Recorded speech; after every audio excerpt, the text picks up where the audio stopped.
Hey guys, now we're having some fun.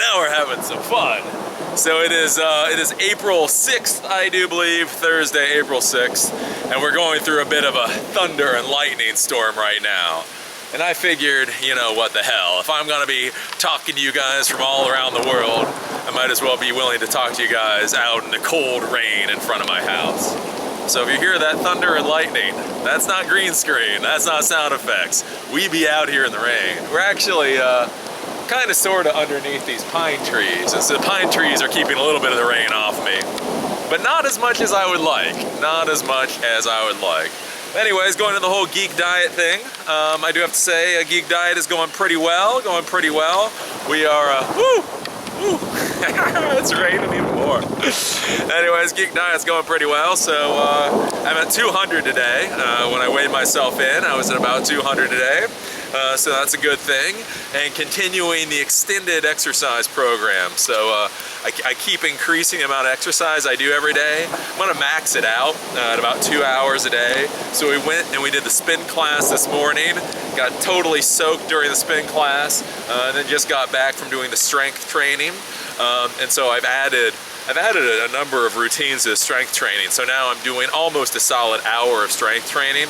So I'm gonna add a couple more things in there. And so that's my goal. Is I might be doing the hour of cardio in the morning, then the hour of strength training in the afternoon, and hopefully that'll buff me up pretty well.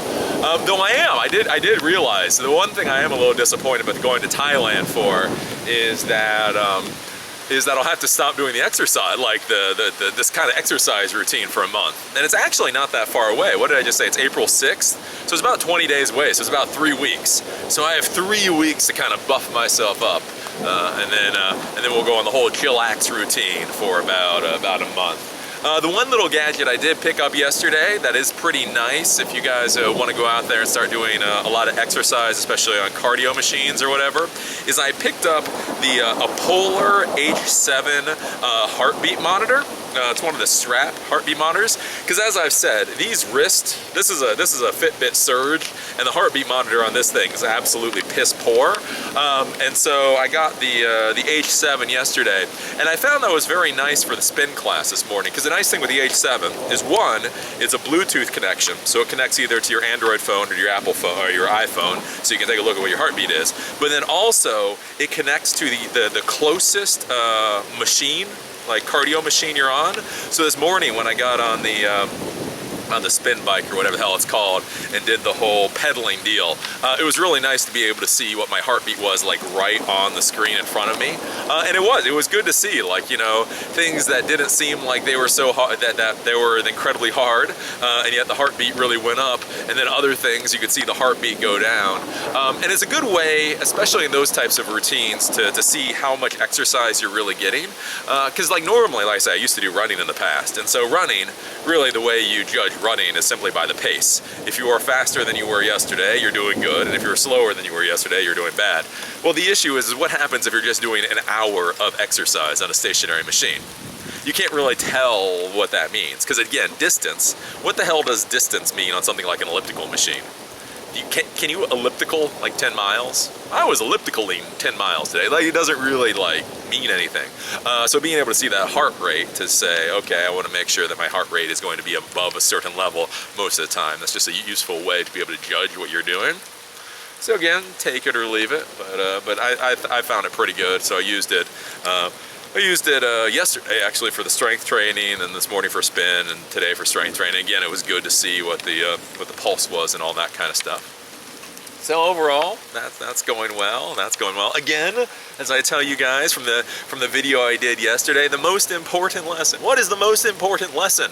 What's the most important lesson? Is if you're going to be successful, you just got to go out there and do it. So yesterday, I was all tired and cranky, and yet I still came out here and did a video. And today, it is like pouring down, really kind of freezing cold rain. And I'm coming out here and doing a video again. Why? Why? Because I'm successful. This is how you become successful. And then the other thing too to realize, like about that whole success thing, is a lot of success comes from doing things that seem kind of asininely stupid, right? So like this is one of those things, like a lot of people, especially if they want to be content creators, they want to do it from the comfort of their own home. They're like, oh yeah, I'm gonna be like Eli and with my normal videos, my classroom videos, and just sit in a bedroom basically and do my videos. That's the way to go. But one of the things you do have to realize with a lot of business is it's as much entertainment factor as anything else. So like you guys sitting here watching me get wet in the freezing rain with lightning and thunder in the background is actually something that is relatively entertaining. It's a type of thing that keeps people around to watch more. And so one of the things you do have to think about in the real world about business and all that kind of stuff is many times what is most comfortable, like the comfortable way to do things, is not necessarily the most profitable way to do things. So I could do this exact same video, basically talk about the exact same things in the comfort of my own home, but it would not be as entertaining. It would not be as entertaining. You would not go away from this video thinking, wow, look at that dumbass Eli. He's out there in the pouring rain doing videos. I wonder what he's gonna do next. Right? And so again, that's one of those little things to think about too, because so many people, like I say, they just want to stay in their little comfort zones. They want to do the things that are nice and comfortable and safe. And here's the thing, people don't want to buy nice, comfortable, safe. If it's safe, if it's easy, if it's comfortable, they'll do it themselves. They'll do it themselves. They pay for what's miserable. Like I say, and that's the thing. Like with a lot of IT people, when they go out and become consultants, is there's all this stuff that they don't want to do. Right? They don't want to run cable. They don't want to build server rooms. Well, here's the reality, right? Basically, you know, any jackass can buy a computer from Dell or a server from Dell and connect it to a network and make it function. Right? That's not what we really get paid for. We get paid for the overall solution. So what we really make our money off of is doing things like running cable. So when you're up there in an attic, when it's 110 degrees, and you got bugs running around you can't even recognize, and you just want the day to be over, that many times is actually what we're getting paid for. It's that misery, right? So many times people think like, oh, yeah, the reason you guys get paid is because you're having, you know, fun and all that kind of stuff. And it's like, no. Because we're willing to run cable, because we're willing to build server rooms, because we're willing to do 24-hour shifts or work 30-day months, therefore, a lot of the work that we get to do happens to be easy. But the reason we get the easy work is because we're willing to do the really crappy, ass-awful work. That makes a little bit of sense there. So again, one of those things to be thinking about in life. If you're sitting there and you're all nice and you're warm and you're comfortable and you're safe and you're sound and you're wondering, why am I not more successful? You probably just answered the question, right? You probably just answered the question. If you're not, you get paid to be uncomfortable. You get paid good money, essentially, to be uncomfortable. That is what people are paying you for. They're paying you to do the work that they don't want to do. If it was easy, nice, fun, happy work, they would do it themselves and save money. You know what I'm saying? It's one of those things to be thinking about. The one thing that I want to talk about today, the topic of the day, though, I want to talk about is the idea of winging it. And again, this is how, a lot of the things I talk about don't seem like they relate to being a technology professional or being a professional, but when in reality they do. So we're about to take off to Thailand. So on April 26th, I believe, we are taking off to Thailand, and basically we don't have much of a plan. We're gonna get in. Because of my wife, we're probably going to get a hotel in Bangkok, pre-book a hotel in Bangkok, but otherwise we're just going to wing it from there, right? And now this just seems like one of those cheesy, stupid things like Eli does. Oh, look at that. Eli just being Eli again. You know, it's kind of cute and it's kind of funny, and I'm sure if I'm doing a video about it, it'll be fun to watch. But realistically, this has no real-world application. Eli and his wife wandering off to Thailand with no real plan is something fun and interesting, but no real-world application, right? So when I went off to Europe and I backpacked for 3 months, literally the only plan I had was I flew into Heathrow on one day, and I flew out of Heathrow 3 months later. I had a 1-month Brit Rail pass and a 2-month Eurail pass, and that was my only plan. And then I just winged it for 3 months, right? And then after that, like I said, when I went to India, basically I flew into India, I think it was like January 16th, into Mumbai, January 16th on that cattle car of a plane. And then 4 months later, I flew out on another cattle car of a plane, right? There was no plan. I had no idea what the hell I was getting myself into. I didn't even have the equivalent of a Eurail pass. Like literally, I got off the plane in Mumbai after being on a cattle car for 24 hours and literally didn't even know. I literally had zero plan. I got off the plane, and there was a French guy that got off the plane with me, and he was like, "Hey, do you have a plan? Do you know where you're staying?" And I said, "I have absolutely no idea." It was like 3 o'clock in the morning. He said, "I've been here before. Come with me. You can come to the same guest house I'm going to." And so, like literally at 3 o'clock in the morning, we're going through the streets and down near the Taj Hotel they have down there, whatever area that is. And we come to this place, and he like starts banging on the door. "Hey, we need a room!" And you see this little Indian guy pop out. "Hey, how many people?" "We got 2. "Oh, well, I'll be there in a second." Coming on down, right? Literally no plan. You're sitting there, and like, okay, again, that's a cute story. That's fun. That's interesting. As Eli being Eli. Okay, but what does that have to do with the real world? Well, what I would argue this has to do with the real world, with the whole idea of winging it, with just going with the flow and figuring it the hell out, is so, not last week, but the week before, this company called INE hired me to go down to their offices down in Durham, North Carolina, in order to do interviews, right? And so me doing my due diligence before we set any of this up, and so they're paying me good money. This wasn't like some goodwill gesture. They're paying me very good money to go down there. And so it's like, okay, so before I come down, here's the deal. Make sure you get me the names of the people that you want me to interview. And I said, make sure to get me like their LinkedIn information, their contact information. Then before I come down, I'll contact these people, at least give them an email, get an idea of who they are, and any of the particularly interesting people, I'll do a Skype meeting with them just beforehand, just to feel them out a little bit, right? Because I'm doing my due diligence. You're going to pay me really good money to come all the way to your offices. I'm going to make sure I can do as good a job as possible. And basically, the task for this was assigned to a person. And what happens whenever you're working with a company and a task is assigned to a person? Something always happens to that person, right? Something always happens to the person. I don't care what the hell you're doing. Whenever you deal with a company, you should assume the person will fucking disappear, right? So the person disappeared. Apparently things happened with the person tossed out of the office, this person gone. But they already had the contract with me. They already had me coming down. They already liked the idea of me coming down. They already wanted me to do these interviews, right? So then basically, I go all the way. So Durham, North Carolina is like 5.5, 6 hours away from here. I drive all the way down there. I get there, and like literally I have no plan. True story. I've already got my deposit check, contract's already signed. I get to Durham, North Carolina. I don't even know what time in the morning I'm supposed to show up. So I email the people, because I got there a day early because I wanted to take a look around. I said, "Hey, so I'm in the area. When do you want me to show up in the morning?" And they're like, "Well, why don't you show up at this time? We're still working things out." And then I go, and I'm like, "Okay, so who am I interviewing?" And then they're like kind of like going through these lists, and like, "Well, we found some people." And basically the whole thing was, this thing was completely and utterly winged to high hell and back. So I get there. I don't know any of the people that I'm going to be interviewing beforehand. I don't even know their names.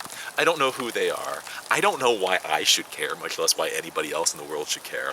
I don't know what the process is going to be. I don't know how it's going to be. I'm just told, it's like, okay, we got our camera guy. The cameras are set up. This is where you're going to be. The first person, yeah, should show up in about an hour, and just go for it. So we go there and we do it. So that's just how it is. Like I have no questions signed up beforehand. Like when you watch the interviews, what you'll see is I'm basically sitting there with their resumes while I'm doing it, because like I have no questions before. I have like no pre-work done. I'm just like fucking winging this goddamn interviews while I'm doing it, right? But they actually come out well. So I go the first day, and so I do like 2 the first day, and I do like 2 the second day, and then I have my meetup coming, right? So I was gonna do my meetup there, and that went really well. But then what was funny is I actually did 2 meetups while I was down there. So there was the meetup that was mine. So I told people, hey, I'm coming down to INE. If people want to do a meetup with me, you can come. And so I had 8 people sign up, and 8 people showed up. So that was a good one. Well, then, like the next day, right? The next day, go in to do the meetup. They have a meetup where I'm like the special guest star. So it's supposed to be like the local meetup where I'm the special guest star. So I show up to this thing, and it's like the guy that's there is like, "Great, Eli. So what are you gonna do?" And I said, "What do you mean? I don't. What do you mean, what am I going to do? I'm just like, I guess, a special guest star. I'll do whatever the hell you guys want me to do. You guys want me to do a little fucking tap dance, I'll do it. But I don't have any plan. I was just told I'm the guest star, I should show up." And then you have this whole thing. So the person that one person thinks is running it thinks that I'm supposed to know what's going on. I'm like, I don't know what's going on. That person's supposed to know what's going on. That person says, well, I'm not doing it. That guy. And so again, and then like it ends up, 5 or 6 people showed up to that one, and then we just sat there and ate pizza and just kind of bullshitted. It was a good time. It was a good meetup. But again, no, it wasn't even that there wasn't a plan. It was just everybody was like, so what are we doing? I don't know. What do you mean, what are we doing? I thought you knew what we were doing. I have no idea what we're doing. You're the one that's supposed to have a plan. Why the fuck would I have a plan? I didn't have a plan. I just showed up because you told me to come.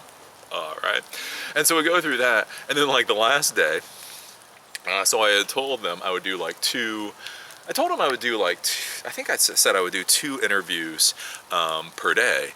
And then like something got like confused. And so the last day, and so not only is it the last day, but I'm driving out. So like once 5 o'clock comes, or once my final interview is done, I'm going to drive out and back home, like 5 or 6 hours, right? So it's like, okay, so I'm gonna go in there and I'm gonna do like 2 interviews. And then they're like, okay, well, we got 3 interviews lined up for you. Okay.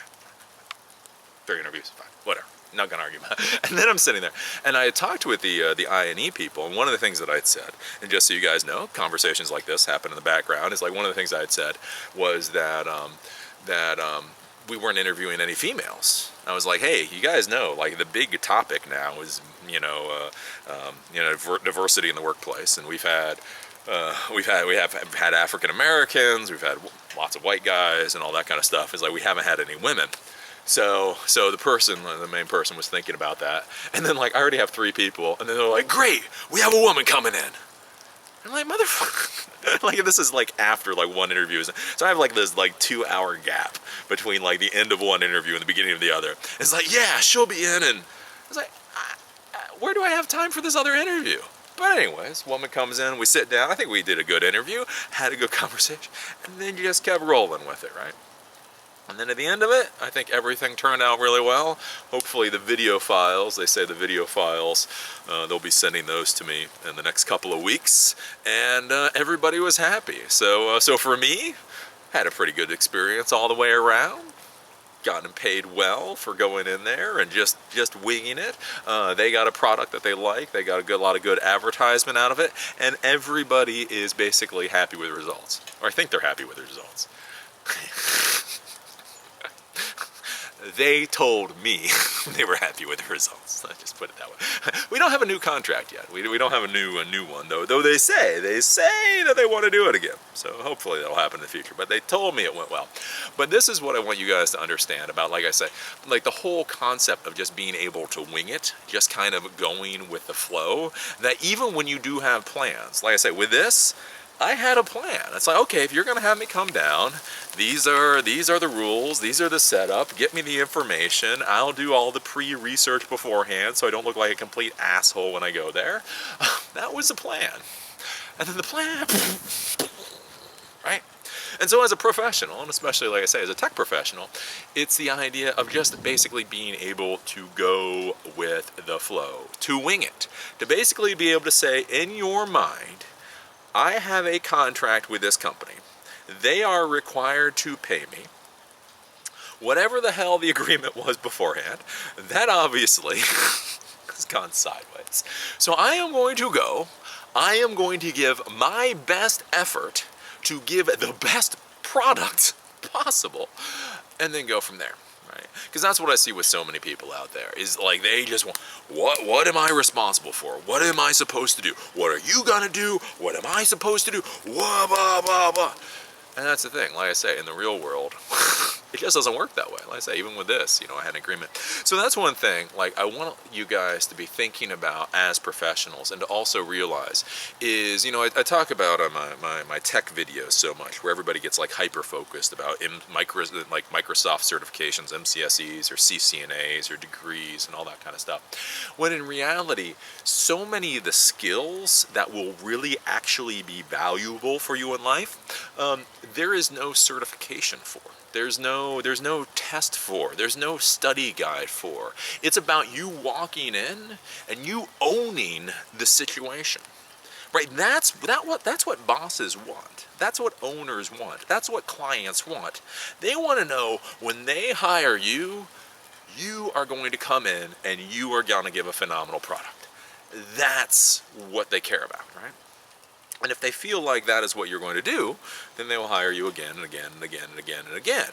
If, on the other hand, they hire you and then things aren't quite perfect and they aren't quite how they're supposed to be, and you come in and you start whining like a little baby and they feel like they have to babysit you, again, you got a contract, so they may or may not pay you for this particular instance, but they're never going to want to see you again, because again, they're going to start feeling like, essentially, that you're just somebody that they have to babysit. Look, I hired this person, they came in, things weren't perfect, and then they were just sitting there whining the entire time, right? What they want is people to be able to come in and just get it done. So this is something for you guys to be thinking about, like with world travel. Like I honestly, in my heart of hearts, believe that backpacking around the world is an incredibly valuable skill for any modern professional. This is something that people should do. You should have a 3 months in Europe certification. You should have like a 3 month in Europe certification with a higher level certification of 4 months in India. Because the thing is, when you go out there, when you travel and when you backpack, you get used to dealing with weird situations. You get used to you get used to having to think on your feet, to be in situations where time is of the essence. You have to make a decision. Are you going to get on that bus, or are you going to get on that bus? Are you going to follow these people, or are you going to follow these people? You get off of an airplane and a weird ass French guy says, "Hey, I know a place to stay. Do you follow that guy or not?" These are the things that become valuable going into the future. Then, like for me, one of the reasons why I believe my communication skills are as good as they are for doing things like YouTube videos, and also back when I was a consultant, is because I had to deal with so many people that didn't speak English natively, right? I mean, think about that. I had to do business transactions many times when the person I was doing a business transaction with did not speak the same language. So when you're dealing with people that don't even speak the same language or barely speak the same language, you really have to think about what you're saying, and you really have to think about the ideas that you're getting across, right? So like when I went to Madrid, and I found this guest house, and literally I did a business transaction with this 13-year-old little boy, right? And it was really weird because this 13-year-old little boy knew about 50 words in English, and I knew about 50 words in Spanish. So we were trying to figure out how I could rent this guest house room when we barely knew the language. And so like basically, what was it? He would say something in English to me, and then I would say kind of sort of back what I thought he meant in Spanish, and then he would nod. And then I would say something in Spanish to him, and then he would say it back in English. And so again, it's that, okay, this is what I'm saying, and then that person says what they think they're hearing. Yeah, that's right. And then and then they say, and then I say, but it's like, okay, and it's making sure that the person really understands. There was another time when I was in France, when I was in Paris. I got to Paris, and if you ever go to Paris, pre-book your hostels. Pre-book hostels in Paris. Paris books up. Paris is a wonderful place, especially for backpacking and traveling, just absolutely awesome. But the hostels book up, especially in the summer. So I went to Paris, and there was fucking nothing. There was nothing, right? So I'm trying to figure out where the hell I'm going to sleep. It's already like 9 o'clock at night. I'm fucking exhausted, right? Trying to figure out where I'm going to stay. And so I get shown to, again, there are these guest houses or apartments or whatever, like really low rent places, 15 euro type places. And so that was the thing. So I walk in to this place, 15 euro place. I'm exhausted. I'm tired. There's the guy behind the desk. Oh, bonjour. Blah, blah, blah, blah, blah, blah, blah, blah. And then it was so funny, because I just looked at him. And it was like, I'm exhausted. I don't know what the fuck you're saying. I really do. It was just like, I'm not being an American. I'm not being an a-hole. I can't do this. And so, like, I turned to walk out. He's like, wah, wah. And I look at him like, huh. And he's, ah. And he pulls out this sheet of paper. And I go over, and on the sheet of paper are, like, the different hotel rooms they have. He's like, oh. And he points at one, and he's like, whoa, this is, and it's like 35 euros. I'm like, oh. He's like, whoa, whoa, whoa. And then he points at one, it's like 25 euros. I'm like, eh. And then he's like, whoa. And he points at one, 15 euros. I'm like, oh, yeah, yeah. He's like, right? And so we're doing all of this, like, literally, this isn't one of those European things where the European is like, oh, I barely speak English, and then they can, like, quote Shakespeare or something. This was a guy, like, he did not know English at all, and I really barely knew French. But we were able to do that transaction without any verbal language skills at all. Right? And again, and that was one of the lessons in life too that I learned by dealing with that guy, is he wasn't willing to let the sale walk out the door. I walked in, I saw that he could see, and he was willing, stop, right? And that's one of the things to think about, like I say, with your guys' business, you want your people's business. Do you have somebody essentially walk in the door for whatever reason, decide, oh, I can't deal with this today, and walk in? And do you go after them? Do you grab them? Do you say, no, right, come back? And these are the skills that you start to learn, like I say, when you're traveling, when you're doing all these things, is, figuring stuff out. Even when you don't know the language, what are you going to do next? And also, you find some of the most wonderful times, the most surprising times, in the most miserable, right? So like I was in Pisa. So the Leaning Tower of Pisa. So I got to the Leaning Tower of Pisa. I was on a train. And like I said, I had the Euro pass, so I could hop on the train and I could hop off the train wherever I wanted. So I go to Pisa, and you get to Pisa, and Pisa is essentially Leaning Tower of Pisa, right? It's a tower that's leaning. Very impressive if it's like your first week in Europe. At this point, I had already spent a month in the UK, I had already been through France, I'd already been through Spain, I'd already been in Florence, I think I'd already been in Rome. And so after you've been through Florence and Rome, and then you see a Leaning Tower, not the most impressive fucking thing in the world. Again, nothing against it. Again, it's all perspective, right? Compared to cornfields of Iowa, it's amazing. Compared to Florence, it's a tower, right? So anyways, I get to Pisa, and I get to see this tower, and I'm like, okay, fuck, it's a fucking tower. Click, I took a picture. I'm going to get on the train and go. Well, here's the thing. I go to the train station, get on a train and go, and there ain't no more trains that day. And again, this isn't one of those things where it was like, oh, there aren't any open hostels or whatever. It was like I hadn't even thought about staying there because the plan had really not been to stay there. The plan had been to go, look at a Leaning Tower of Pisa, and then get to something a little more interesting. And so I'm sitting there and like, crap, what do you mean there's no trains? No more trains. And again, the way the Italians say shit sometimes, you're just like, yeah, okay, I know I'm an American asshole. I get the fact that I'm an American asshole. You don't have to rub it in. I get the point. But anyways, no more trains. So I'm gonna say, fuck. And so I pull out my little Lonely Planet on a shoestring book, and I'm figuring out what to do. And they have this hostel there that's run by these monks. Catholic monks or whatever. Like, okay, and it's one of these things, and the monks, man, you gotta be careful with these monk hostels because they get pretty strict with what they do. So it doesn't open till doesn't open till like 6 at night, and there's very specific rules when you get there. You have to be out at like 8 o'clock in the morning. So like a lot of hostels, I mean, they're basically hotel room. I mean, they're bunk beds in hotel rooms, so you can be in and out all the time. And they're like, no, you basically sleep here. You get to eat your dinner, sleep, eat your breakfast, right? So I go there, and there's a lot of people in line to stay in this hostel. Like, hey, how the hell did everybody else get stuck here? And they're all like, oh, we're fucking stuck here. Like, yeah. So we go in, and the little monk, the great monks come out, and they're like, okay, and they're showing us around. And this is just like, you walk in, and it's like, they have a bathroom there. So like the bathroom, but it's like the shower is like essentially like right over the toilet type of bathroom. You go out back, there's lots of mosquitoes and stuff out there.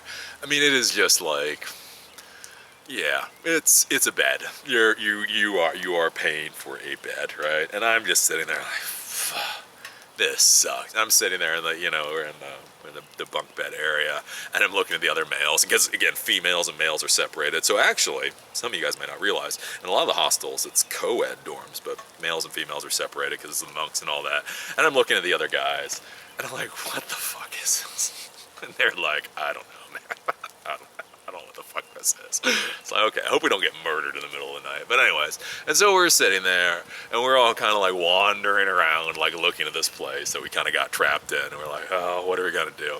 And then one of the guys is like, hey, they got a barbecue here. And we look, well, hell, they do got a barbecue here, don't they? It's like, well, man, there's like an Aldi's or whatever the hell they're called. There's one of these little grocery stores like about a mile and a half down the road. It's like, man, we can go. We can get some meat. We can get some beer. At least we can do a fucking barbecue, right? It's like, well, hell, I could do a barbecue. Yeah, barbecue sounds, yeah. So we got like 5 or 6 guys. Yeah, we'll do a barbecue. And then one of the girls wanders out. We're like, hey, we're gonna do a barbecue. You want to do a barbecue? Hell yeah, we want to do a barbecue, right? So we all go. We got like 12 of us all trotting down.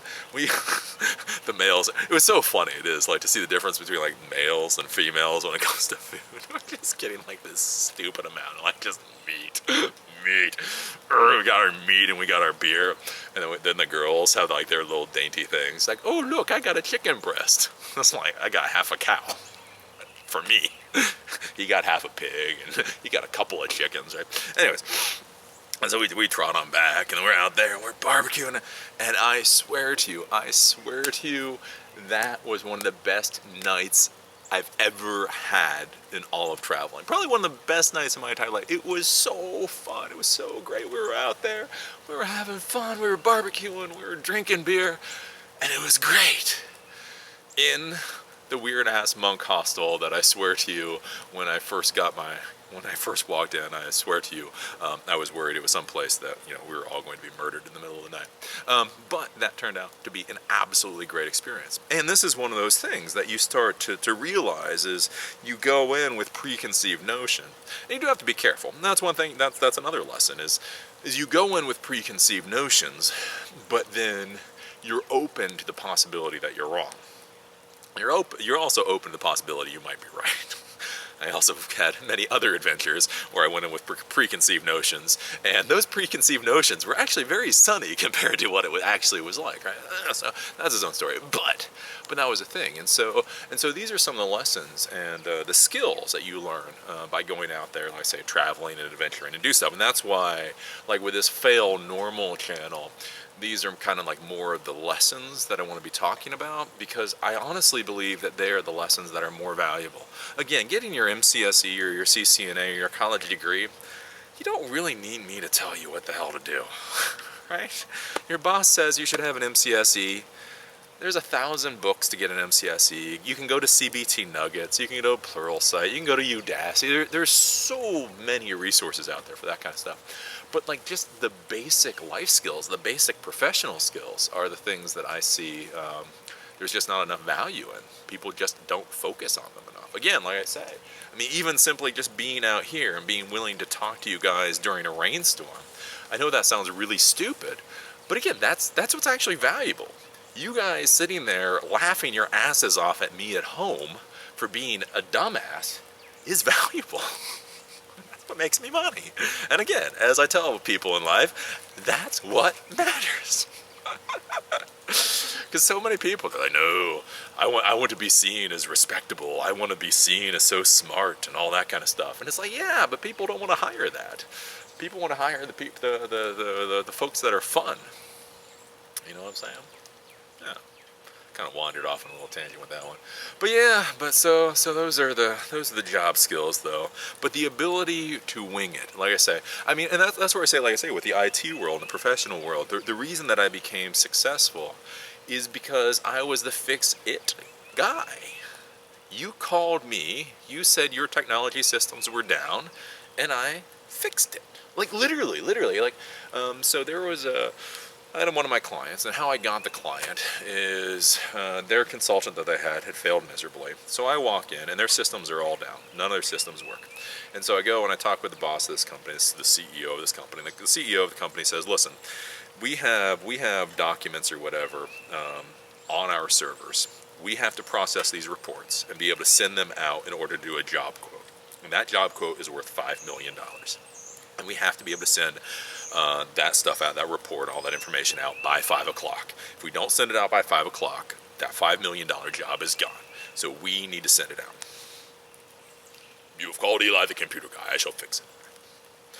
So we walk down to their server room. And we walk into the server room, and there's multiple different servers there. I'm like, okay, this is fine. And then the secretary is like, oh, and so we share the server room with another company. So it's one of these, it's an office building. They one company has one part, another company has another part, and just a server room, I was like, okay, fine, no problem there. So which servers are yours and which servers are theirs? I have no idea. I'm like, okay. Do you know what any of these servers do? No idea. Okay. I will fix this. So I go in there, and I figure it the fuck out, right? So I'm figuring all this stuff out. And so one of the things I go into, and I figure out, they're a construction company type thing, and they use a software called Primavera. It's Primavera software, and at that time, Primavera was its own company. It ended up getting bought by Oracle a couple years later. But anyway, so they start using this Primavera. They use this Primavera software. And so I figure out that, okay, so all the stuff that they need to pull out is from Primavera. No big deal. And so something's going on with the Primavera server. So I figure all this stuff out. So I figure this server, and okay, so that's a Primavera server, and the Primavera server is what has this information. And at the time, I didn't know what the fuck Primavera was. It was like first time I'd ever heard about it in my life. I'm like, okay, but I figured it out. So then I'm trying to figure out what's going on with the Primavera server, Primavera information. And then I call up, no, that was the thing. I figured out it was Primavera. So then I call up, they're like, okay, well, we have a maintenance contract with Primavera. Fair enough. So I call up Primavera and I say, hey, yeah, so I need help with this client. I need to figure out what's going on with the server. And so they then ask me over the phone. They say, okay, that's fine. So is it hosted locally or do we host that for you? It's like, dude, I don't know. I literally have almost no idea what the fuck Primavera is. I have figured out Primavera is where the problem is, and that's about the end of the story. And then we worked through it. And I tell you what, by 4 o'clock in the afternoon, everything was up and running, everything was fixed, everybody was happy. Got a nice little tip actually from the CEO or the owner on top of my hourly rate because it was fixed. I walked in, I fixed it. I fixed the problem. Right? And that is one of the skills that I see so many professionals nowadays don't have. They don't have the ability to simply walk in and do the best job possible. And that's really all you're hiring me for. Anybody ever hires me, I come essentially for a day. You pay for a day. I will come to do the best job possible.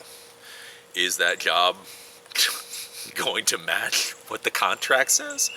Who knows? Who knows? Right? Will I try to do my due diligence and my preparation work before I come? Yes. Do I know that the client or whatever will get me the information that I need in order to do that research and preparation? No. Right? But I will just come. You hire me, I will do the work that I can do. Right? And that's like I said, that's what I see. So many people, they just freeze up and they choke up, and then they're like, "But this isn't what I'm paid for. This isn't what I'm paid for." Here's the thing, jackasses. Bosses and employers and all that, they pay you to get the job done. That is the only thing that they're paying you for. You're not getting paid to fix servers. You're not getting paid to run cable. You're not getting paid to do this, that, or the other thing. You're getting paid to get the job done. But I'm a system admin. I shouldn't have to run cable. Yeah, well, here's the thing, right? If you got a server, it's like you walk in and they're like, okay, well, here's a server that needs to be set up. Great. Where's my network drop? Network drop? We don't have any network drop for you. How's that going to go? 2 ways that could go. You can say, no worries. Let me just run to Home Depot. I'll buy some cable, bill you for it, of course, and I will run a cable drop here, and we'll have this up and running by the end of the day. can go that way, winging it, just getting it done, or you can be like, oh, well, hell, if we don't have a network drop here, I just can't do my job. What the hell's wrong with you people? You call me in to install a server and you don't have a network drop? You people are so stupid. Yeah, so who's gonna get called back? Who's going to have a client for life, and who is going to have a client for all of about 30 seconds before they get a boot up their ass? Right. But anyways, that is my thought for today, for winging it in the real world. Like I say, that's why I like doing these kind of videos. That's a cool part about being able to do like YouTube videos, is you can talk about all these things like topical in the real world. Because again, I have my college degree, and I've been through God knows how much certification at this point. But that's a problem. Like with all that stuff, it's all by the book. It's all, this is the book, and this is the perfect situation. This is how it's supposed to be done.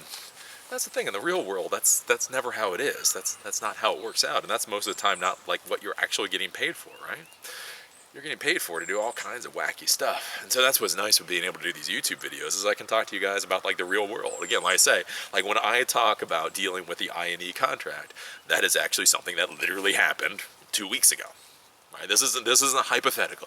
Eli, what would you hypothetically do if a client paid you for a contract and then didn't have a plan? Right? This is client paid me for a contract, then didn't have a plan, and you know what? We winged it. We got it done, right? That's what I like about doing these YouTube things, and that's what I would argue with a lot of folks is because there's a lot of people out there that want to start YouTube channels. I get a lot of contacts from people that want to start YouTube channels. Oh, how should I start YouTube channels? Should I start teaching A+ certification, right? That kind of stuff. And what I would really argue for any of you guys, any of you guys, girls, people out there that want to start YouTube channels, is that I would focus on creating content that you have industry knowledge on, where you can share your own experiences. I think that is what is most valuable. As again, all this like by the book stuff, if it's by the book, you can go out and buy a book. There's a lot of information. What people are looking for on YouTube is they're looking for that that realness. They're looking for the stories that aren't told in the book. All that weird stuff, right? And so that's what I would say with any of you guys, any of you people that want to start YouTube channels, is really focus on what you do in life. What are you actually doing? And then talk about what goes well and what goes badly, right? I am doing this. Again, I did the Banana Island diet. I am doing this Banana Island diet, and this is how it goes. Right? That's something that's valuable. That's something that's useful. So somebody can actually watch that and they get an idea of what's going on, versus so many people trying to create content about stuff that they really don't have any idea about and can't really give a good opinion on. Right? So if you love video games, talk about video games. If you love dieting, talk about dieting. If you talk about like world travel, talk about world travel. But also allow for the personal. Allow yourself to look like an idiot. Again, that's another valuable thing with just professional development and being successful, is allow yourself to look like an idiot. And that's one of the reasons why I do this kind of stuff, is I know I look like an idiot half the time. I know I look like a complete and utter dumbass half the time. But guess what? I'm a dumbass that's successful. And I think that's one of the things, is like, what people are so worried about appearing professional.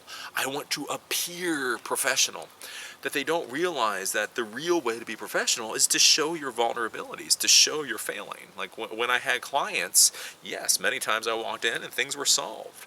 But then other times, things didn't go how they were supposed to go. Servers crashed when they weren't supposed to crash, and all kinds of stupid ass stuff. And I would be honest, and I would be willing to look like a dumbass. Look, I'm really sorry to tell you this. This isn't how it was supposed to happen, but everything just went sideways. So this is what I'm going to do to try to solve the problem. Right? But anyways, those are the thoughts for the day. I had my steak last night. Oh, it was good to have steak. Because again, I'm not vegan. I'm definitely not vegan. Whole foods, I suppose, is what you would call me. But I haven't had red meat in like 2 weeks. Last night I had some very nice steak. It was. I tell you, it does make you feel good. It does make you, it peps you up or something. But yeah, I had a nice little steak last night. I don't know. I was talking about having a steak last night, and then somebody left a comment of like, "Don't eat sad." What the hell is sad? Is that like a vegan thing? Is like eating meat sad now? I don't know. Somebody said that though. It's like, don't eat sad. It's like, I'm not gonna eat sad. I'm very happy to eat this steak. I'm very smiley. I will eat smiley, right? I don't know. What are you gonna do? What are you gonna do? That's kind of like the weird thing, like with doing this channel though, especially with having my wife being a vegan and then me like playing around with all this veganish stuff. Because I really do kind of wonder with like some of the vegans that show up, because it's like, it's not that channel. And that's one of the reasons too. Like I always try to be like honest. I always try to be as honest as possible. And that's one of the reasons I say that I'm not vegan, so that I don't horrify some of these poor people. Because again, like I say, like playing around with this whole fruitarian thing, playing around with Banana Island. And so some people like get the idea like, oh, he's a vegan. And then you get some of these comments and you're like, I'm not a vegan. I'm not. It's like, well, what about morally? Yeah, I don't have that moral. Morals. Oh, I do hate morals. Well, it's not that I hate morals. I hate arguments that get into morality. Because as soon as you get into arguments that get into morality, the problem is if your morals are different than my morals, we're kind of stuck. We're a bit at a dead end. Like we can have a discussion about many logical things, but as soon as you start talking about morals, here's the thing: I either agree with your morals or I disagree with your morals, and basically that's it. there's no additional story right there, right? But yeah, I do wonder about that. Like I wonder with talking about these things, like the folks that I'll bring in. I wonder if they'll be like horrified, like, oh no, what the hell is this person talking about? Because I get that problem a lot on my main channel, so Eli the Computer Guy channel, because so many people have this foolishly ridiculous idea that like the IT world is all like cotton candy and unicorns and all that kind of stuff. They think, oh, I want to get into computers because I've been building computers since I was 8 years old and I love computers and I want to be a computer repair professional. And then I tell a lot of people to go the hell away and not waste their time. And they don't feel very good about it. Because on my main channel, that's the thing, is, I portray myself as I am, like a real tech professional. And like I say, real tech professionals, if you're one of us, it's fun and happy and exciting. But if you're just a wannabe, a lot of people get their poor little feelings hurt, like all the time. Like, because I do the question and answer videos on Eli Computer Guy live channel, and I'll talk about these poor bastards. Like poor bastards is just one of my little sound bites that I use, because so many of these people are just poor stupid bastards. And then it's so funny, like people will come on and be like, I can't believe you called that guy a poor stupid bastard. And you're like, well, you obviously don't understand our field then. If anything that I say offends you that horribly on my tech channels, then you don't belong in this field. I do not believe that everybody should be in the technology field. I absolutely, to the bottom of my heart, do not believe everybody should be in the technology field. And if I can scare you away before you waste time, money, and energy getting into a profession that you have no place being in, I have no problem with that, right? But a lot of people get like high freaking offended. They are just offended to high hell and back on those channels. Oh, right? And I don't know what they think I'm going to say. It's like, well, bugger the hell off. If you don't like my content, go away. You know how to unsubscribe. Thumbs down and unsubscribe. It's fine by me, right? But I do worry about that a little bit with this channel, because I talk about some of these. It's kind of weird. It's kind of like weird being me sometimes, because I float between so many worlds, and I kind of piss everybody off.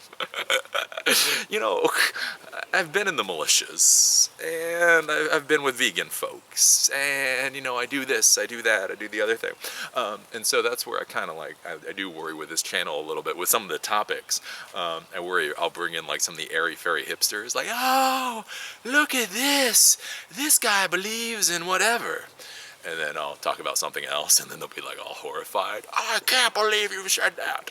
It's like, if you can't believe I said that, you have not been paying attention. You have just not been fucking paying attention. attention. But as you find out in life, most people don't pay attention. But anyways, that's why I talk about eating steak and meat and all that kind of stuff. Because I'm not a vegan. Again, if you're a vegan and you want to come here and you want to listen to me talk about Banana Island and how Banana Island worked for me, I am all good with that. I am all good with it. I am happy to share my experiences with Banana Island to the world, to anybody. Right? I'm actually on a fruit fast right now. We're going to talk about that later. You know, oh, what do you mean you're on a fruit fast? Well, here's the deal, right? So I was on Banana Island. So the idea is Banana Island is you're supposed to only eat bananas for like a week. So I got 2 cases of bananas. And then my wife got 2 cases of bananas. And so I went through 3 days and then decided to bugger that. I'm done with Banana Island. And so I had 1 case of bananas left. So about 90 bananas left.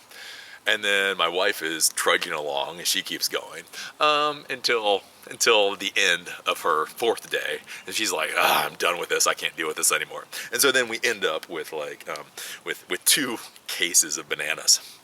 And I didn't feel too sheepish about composting 1 case of bananas. But you're sitting there looking at 150 bananas. And you're like, really? Am I going to be that American? Am I going to be so American I'm literally going to throw away 150 bananas? So I've been experimenting with this whole fruit fast. So the idea with a fruit fast thing is basically you just eat fruit. So instead of like just bananas, you eat bananas and other stuff. So I've basically been eating a lot of fruit salad. So been doing it for a couple of days, other than the steak last night. Oh, the steak last night was great. But anyway, so I had like, what is this, Thursday? So Tuesday, lunch and dinner, I had like bananas plus fruit for lunch, and then bananas plus fruit for dinner. Then Wednesday morning for breakfast, I had bananas plus fruit, and then Wednesday after lunch, I had bananas plus fruit. Then today, I had bananas plus fruit for breakfast and bananas plus fruit for lunch, and I'll have bananas plus fruit for dinner, and then I'll keep doing that until we're out of bananas. So we're whittling it down. I'm down to like 90 bananas left.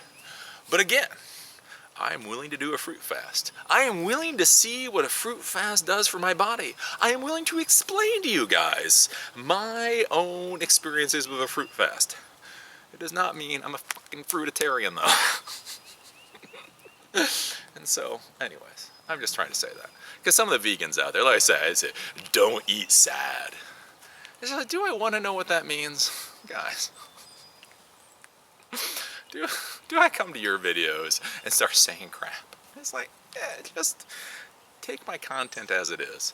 I am giving you guys honest content. And if you want to be part of the conversation, it's not the constant hammering.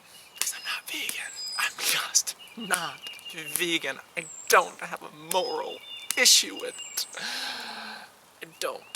My family, like I say, I mean, that's a weird thing with this whole vegan stuff, is because, I mean, my family used to kill critters. We used to eat the critters my family killed. Like, the only reason, like, I don't kill critters is simply because life has moved on and it's 2016 and you just don't do it anymore. But when I was a kid, everybody I knew killed critters. Like, when Grandma said, hey, does everyone want chicken? And yeah, yay! She wandered out back into the hen coop, grabbed a cage, right? Thanksgiving turkey, you know? I remember my grandpa, we were eating squirrel one time in West Virginia, eating squirrel. That's not a stereotype. We were down there, and I was asking him. So he shot a squirrel. A lot of people used to hunt squirrel, and a good squirrel is good meat. And I was asking him, I was like, so why did you hunt these squirrel? And he was like, they were eating my garden. I was like, what? He was like, yeah, I try to keep them out of my garden, but they kept eating my garden, so I just shot them, and they're good. Squirrels are good. You eat my garden, I'll eat you, right? So, I do not know what to tell people sometimes. But anyways, with that, I think we'll call it a day. We'll talk to you guys tomorrow. So we're getting close. Like I say, we are getting close to Thailand. Very excited. Yeah, it's weird with preparation, though. It's not like you have to do a lot of preparation. I just have to shove some stuff in a pack and go. But yeah, with that, we'll call it a day. Look at that. It's nice and sunny. The rain has gone away. But anyways, I need to go in and eat some fruit. I will tell you, if anybody goes on one of these fruit fasts, we'll talk about the fruit fast going into the future, but fruit goes through you. Fruit is one of those foods. Like, a lot of people are like worried about calories. Calories! Let me tell you, you can eat a lot of calories in fruit, and you will be hungry very quickly. Like, I eat 10 bananas per meal plus the extra fruit. So 10 bananas is 1,000 calories unto itself, and then the extra fruit on top of it. And I swear to you, by like every meal, I'm like, oh, hungry again. So if you do decide to go on a fruit fast, do realize you're going to have to eat a crap ton of food. A metric crap ton of food. Because you just eat the stuff, and it just like goes through you. It just... Truth. Anyways, with that, talk to you guys tomorrow.